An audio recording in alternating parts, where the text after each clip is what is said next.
It piqued my interest when Kylie Jenner talked about how the new beauty has been influenced by the Kylie Jenner and the Kardashian generation. And that's so true.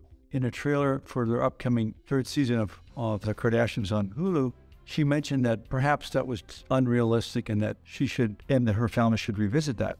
And I really think that that's very important for them to truly do, if they mean it, because they have truly been incredible influencers, trendsetters for all the things that have happened in the last generation, from larger lips, more fuller breasts, bigger buttocks, all these things that really sometimes are just totally unrealistic and actually don't look good and go outside the aesthetic norm.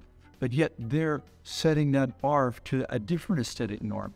And I think that's not healthy overall, especially for most young women that really are being influenced at a young age. So I think Kylie is onto something that I think is very important. And I really think it's important to talk about that, because if you set a standard that is outside of the standard which you feel comfortable with, certainly I feel comfortable with, I won't do it. I see patients all the time that want bigger lips, and that doesn't look good on most people. In fact, it doesn't look good on almost all people because it's outside their aesthetic norm, especially if they're outside the teenage years. And you have to understand that if you go outside your aesthetic norm, you have no boundaries. You have no boundaries outside those beauty canons of how you proportionalize the face, whether you make the lips bigger or the cheeks bigger. Once you're outside that realm, the sky's the limit. And then you get all of these facial distortion issues that you see all around on YouTube and on the internet and social media. That doesn't look good, and yet it's accepted as being normal. So we have a duty as plastic surgeons and as injectors to say, no, we will not do that. We will not do that to you. And I see that all the time. When I see my patients for volumizing, both surgical and non-surgical, I tell them, these are the boundaries. These are the things that I think look good on you. And most of the time they'll listen and respect you because you are trying to help them be a better you, to be a more beautiful you, not to be somebody else or look like somebody that looks strange and not really within their realm of beauty. Because remember, we are in the face protection, not witness protection program as plastic surgeons. That's our duty to do it as plastic surgeons. And don't forget that. You will find people that will inject you for the money anytime. That's not an issue. In spas and all kinds of places all around the U.S. and the world.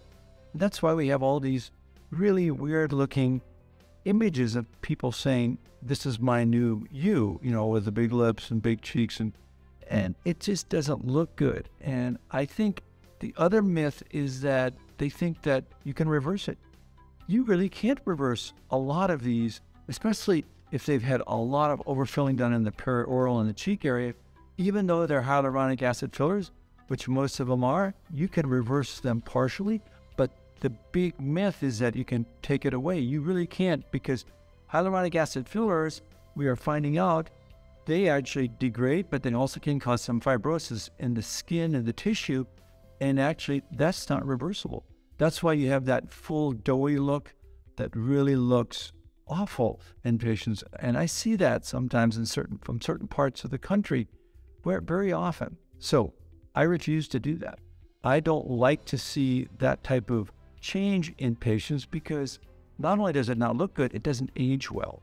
So if you have overdone lips and cheeks, and as you age, it just looks not good. It looks awful in most cases. So before you go, select an injector or physician that really cares about you, that's kind, caring, compassionate, but also very skilled to say, no, that does not look good on you.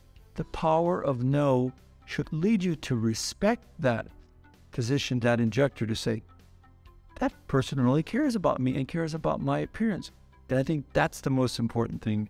So know before you go, be a more educated you. Have a great one.